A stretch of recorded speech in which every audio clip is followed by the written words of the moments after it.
Hello বন্ধুরা, good morning. আজকে আমি রান্না করছি আর একটা জিনিস তোমাদের সাথে শেয়ার করতে চাই। তো চলো, এই যে এটা আমার রান্নাঘর, আর রান্নাঘরের পাশেই দেখো ওই গাছে পাখির বাসা করেছে। বলছি কি গাছ?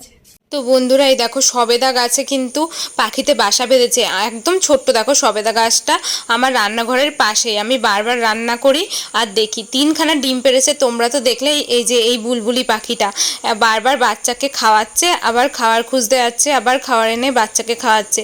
দিয়ে 2-3 দিন পরে এই ভিডিওটা আমি করেছিলাম। দেখো কি সুন্দর পাখিটা এখানে রাতের বেলা ভিডিও করেছিলাম, দেখিও মুখ গুজে বাসার মধ্যে ঘুমাচ্ছে।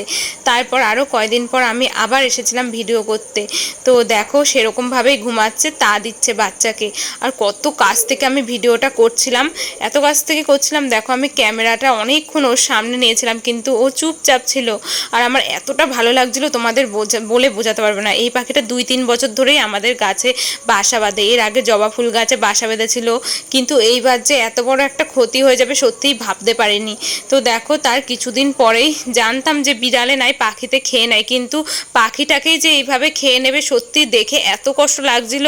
সকালবেলায় যখন আমি ঘুম থেকে দেখেছিলাম, আমি পুরো কান্না করে দিয়েছিলাম। মানে পাখিটাকে তো খেয়েই ফেলেছে, আর তার সাথে দেখো পালকগুলো চারোদিকে ছড়িয়ে ছিটিয়ে রয়েছে, ডিমগুলোও ছিল না। ডিম আর কি করে থাকবে, পাখিটাকেই খেয়ে ফেলেছে। আমার এত খারাপ লাগছে, আর খেয়েছে বিড়ালেই খেয়েছে এরকমভাবে। কারণ পাখি যদি অন্য বড় পাখিতে খেত তাহলে হয়তো ডিমগুলো খেত, পাখিটা উড়ে যেত। সত্যি বলছি, আমার এতটা খারাপ লাগছে বন্ধুরা। এবার আমি পাখিটাকে দেখতাম, রান্নাঘরে রান্না করতাম, আর মনটা পড়ে থাকতো ওই পাখির